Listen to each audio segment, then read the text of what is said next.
Puntahan naman po natin ang mga balita sa lalawigan. Nagpatupad na ng agarang pagpapalingkas para sa 87,000 na mga residente malapit po sa Bulkang Kanlaon. Ayon po sa Office of Civil Defense, kabilang sa pinakaapektado ang bayan ng La Castellana. Lalo pat pasok sa permanent danger zone ang ilang bahagi ng nasabing bayan. Nakahandang mga lugar na maaaring gamiting evacuation center sa Negros Island katulad ng mga paaralan.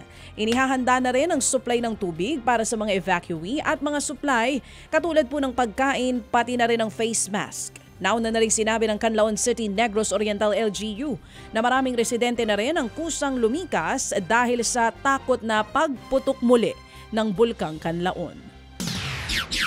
Patay naman ang isang konsehal na presidente rin ng Abono Party List matapos tambangan dyan po sa Umingan, Pangasinan. Kinilala po ang biktima na si Ponciano Onya. Base sa investigasyon, nagmamaneho pa uwi si Onya galing sa isang birthday party nang bigla na lamang pagbabarilin.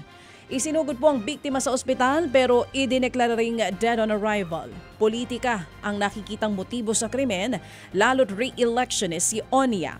Bumuo na ng Special Investigation Task Group ang Pangasinan Police.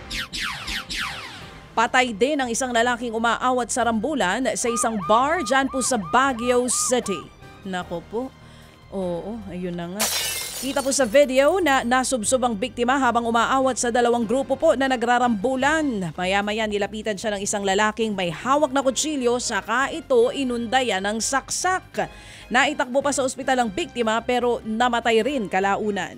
Inaalam pa ng mga pulis kung may kinalaman ng insidente sa gang war. Nasa kustodiya na ngayon ng mga pulis ang suspect na mahaharap naman sa reklamong homicide.